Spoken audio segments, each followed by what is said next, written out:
রাজনৈতিকভাবে তোমার তোমার এটা সবাই জানে আমি বামপন্থী। তুমি বামপন্থী, কিন্তু সেটা কারণটা কি? আমি যে নাটক করে বড় হয়েছি, যে পাড়ায় বড় হয়েছি, বা ধরো আমি কলোনিতে যে জমি পেয়েছি, আমরা তো ছিন্নমূল উদ্বাস্তু, বিজয়গড়ের পরিবার আমাদের, সেইখানে কুলেন্দু সোম, প্রশান্ত সুর, এসব মানুষদের কন্ট্রিবিউশন দেখতে দেখতে বড় হয়েছে।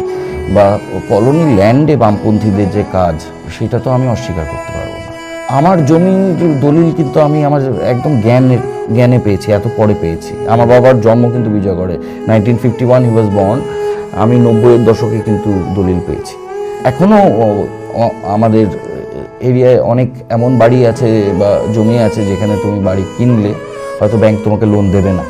সেই জায়গা থেকে আমি বামপন্থীদের দেখেছি। তার উপর আমার বাবা ছিলেন বিজন ভট্টাচার্যের ছাত্র, এবং আমার ছোটবেলা থেকে একটি মানুষকে আমি চোখের সামনে দেখেছি, তার কোলেপিঠে বড় হয়েছে। আমার ডাকনাম হচ্ছে প্যাঁচা। বাবিন যেমন একটা ডাকনাম, আরেকটা ডাকনাম প্যাঁচা।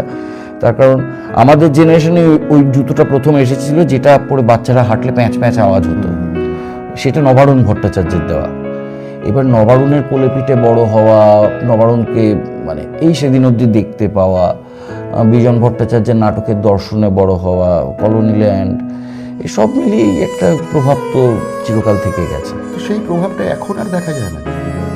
না, প্রভাব দেখা যায় না তা নয়, প্রভাব আছে, কিন্তু সেই প্রজন্মের বিষয়টা তো লোকে ভুলে গেছে। ধরো যারা ছিন্নমূল, তারা সব থেকে বেশি ভয় পেত সাম্প্রদায়িকতা।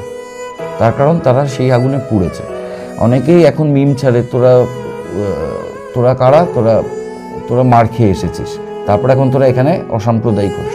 আসলে আমরা আগুনে পুড়েছি, তাই আমরা জানি এই আগুনে যদি পড়ে তাহলে কি হয়, কিন্তু তার পরের জেনারেশনের এটা মনে রাখার কোনো দায় নেই।